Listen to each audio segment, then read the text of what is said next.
Happy birthday பிள்ளையாரப்பா. இன்னைக்கு உங்கள் பேரை சொல்லி நாங்கள் எல்லோரும் கொழுக்கட்டை சாப்பிட்டுட்ருக்குறோம். எதுக்கு இந்த டிஷ்ஷுக்கு கொழுக்கட்டைன்னு பேர் வச்சாங்க? ஒருவேளை நீங்கள் கொழுக்கு முழுக்குன்னு கட்டையாக இருக்கிறனால தான் உங்களுக்கு பிடிச்ச டிஷ்ஷு கொழுக்கட்டைன்னு பேர் வச்சாங்களா? சத்தியமாக எனக்கு தெரியல. தெரிஞ்சவங்க கமெண்ட்டில் சொல்லுங்கள், நாங்களும் தெரிஞ்சுக்கிறோம். கார கொழுக்கட்டையும் ரெடி. பாப்பக்குட்டி எனக்கு ஹெல்ப் பண்ணுது. 2 பசங்களும் எனக்கு ஹெல்ப் பண்ணல. அப்பாவும் பிள்ளையும் வந்துட்டு டிவியும் ஃபோனும் பார்த்துருக்காங்க. கடைசியில் என் பொண்ணு தான் வந்து எனக்கு ஹெல்ப் பண்ணிட்டு இருந்தா. ஸ்டஃப் ரெடி பண்ணுறதுக்கு ஃபஸ்ட்டு ஏலக்காவும் தேங்காவையும் குறன்னு அரைச்சாச்சு. நட்ஸ் எவ்வளோ ட்ரை நட்ஸ் இருக்கும் நீங்கள் எடுத்து இந்த மாதிரி துருவி வச்சுக்கோங்க. அப்புறம் ஒரு பேன் எடுத்து நெய் ஊற்றிட்டு அந்த ட்ரை நட்ஸையும் போட்டு நம்ம நல்லாவே வறுத்துக்கலாம். இது நல்லா ரிச்சாக இருக்கும். நம்ம கடலைப்பருப்பு போட்டு செய்கிறதோட இது கொஞ்சம் நல்லாயிருக்கும். சாப்பிட்றதுக்கே கொஞ்சமாக சாப்பிட்டாலும் ரொம்ப சூப்பராக இருக்கும் டேஸ்ட்டு.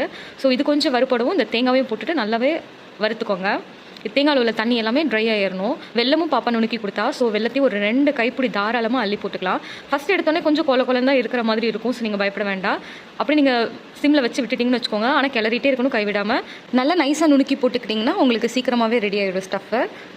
லைட்டாக ஒரு பிஞ்சு சால்ட்டு போட்டுட்டோம்னா டேஸ்ட்டை வந்து என்ஹான்ஸ் பண்ணி கொடுக்கும். ஸோ நான் மாவு ரெடியாக இருக்குது. மோல்டு வந்து காலையில் தான் வாங்கிட்டு வந்தார். ஸோ நம்ம அந்த ஸ்டஃப்பை வந்து உள்ளே வச்சுக்கலாம். ஃபஸ்ட்டு டைம் நான் அந்த மோல்டு ட்ரை பண்ணுறேன். ஃபர்ஸ்ட் டைமாக மோல்டு இப்போ தான் யூஸ் பண்ணுறேன். வருஷத்துக்கு ஒரு தடவை தான் கொழுக்கட்டை செய்கிறது. அதனால் எனக்கு வந்து ஒவ்வொரு தடவையும் இந்த டிஷ்ஷு மறந்து போயிடும். நானுமே யூடியூப்பில் பார்த்து தான் எப்படின்னு சொல்லிட்டு ஃபஸ்ட்லேருந்து செய்கிற மாதிரி இருக்கும் ஃபீலிங்கு. நல்லா தான் வந்திருந்தது.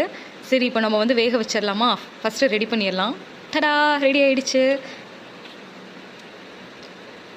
மோதக ஷேப்பில், ரவுண்ட் ஷேப்பில் அண்ட் அந்த மோல்டு யூஸ் பண்ணுது. 3 டைப்பாக நான் உருட்டியிருக்கேன். இது பண்ணுறதுக்கே ரொம்ப கஷ்டமாக இருந்துச்சு எனக்கு.